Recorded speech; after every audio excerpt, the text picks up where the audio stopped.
Çin'de okullara Devlet Başkanı Xi Jinping'in öğretilerinin müfredata eklenmesi talimatı verildi. Eğitim Bakanlığı tarafından yayınlanan talimatta 200 milyon öğrencinin eğitim aldığı tüm ortaokul ve liselerde Komünist Parti tarafından belirlenen 5 yardımcı ilkenin kabul edilmesi şartı yer aldı.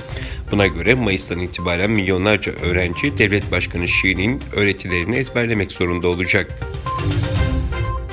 Fransa vatandaşlarından Ukrayna'yı terk etmesini, bu ülkeye yapılması planlanan ve zorunlu olmayan seyahatlerin ertelenmesini talep etti. Almanya, Ukrayna'da bulunan vatandaşlarını ülkeyi acil terk etmeye çağırdı. Ayrıca Alman havayolu şirketi Lufthansa 21 Şubat'tan itibaren Kiev uçuşlarını askıya alacağını duyurdu. İran Dışişleri Bakanı, Suudi Arabistan'la ilişkileri düzeltmek için yürütülen görüşmeleri sürdürmek istediklerini, ancak bunun öncelikle Riyad yönetiminin iradesine bağlı olduğunu söyledi. Kış olimpiyatlarına ev sahipliği yapan Çin'de son 24 saatte 80'i yurt içi kaynaklı 137 koronavirüs vakası tespit edildi. Ulusal Sağlık Komisyonu'ndan yapılan açıklamaya göre yurt içi kaynaklı vakaların 46'sı İç Moğolistan özerk bölgesinde görüldü. Beyaz Saray Ulusal Güvenlik Konseyi'nin siber ve teknolojiden sorumlu danışman yardımcısı Beyaz Saray Sözcüsü'nün günlük basın toplantısında konuk olarak açıklamalarda bulundu.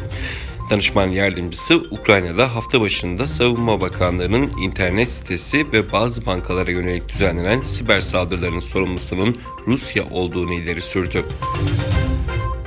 Almanya'da Zeynep adı verilen kasırga ülkeyi etkisi altına alırken 3 kişi hayatını kaybetti. Saatlik hızı yer yer 170 kilometreyi bulan kasırga 3 kişinin ölümüne ve ciddi hasara neden oldu. Şiddetli kasırga nedeniyle ağaçlar devrildi, tren seferleri iptal edildi ve bazı evlerin çatılarında ağır hasar meydana geldi. Birleşmiş Milletler Genel Sekreteri Antonio Guterres 18 Şubat Cuma günü yaptığı açıklamada Birleşmiş Milletler İnsan Hakları Şefi'nin Doğu Türkistan'a anlamlı bir ziyaret gerçekleştirmesine kararlı olduğunu söyledi. Münih Güvenlik Konferansı'nın açılış konuşması kapsamında soruları yanıtlayan Guterres, eğer insanların onları yapmakla suçladıkları şeyi yapmadıklarından eminlerse Yüksek Komiserin güvenilir bir ziyareti Çin'in çıkarınadır ve ziyaretin gerçekleşmesini sağlamak için mümkün olan her şeyi yapacağız dedi. Çin, Doğu Türkistan'da Uygur Türkleri ve diğer Müslümanlara soykırım yapmakla suçlanıyor.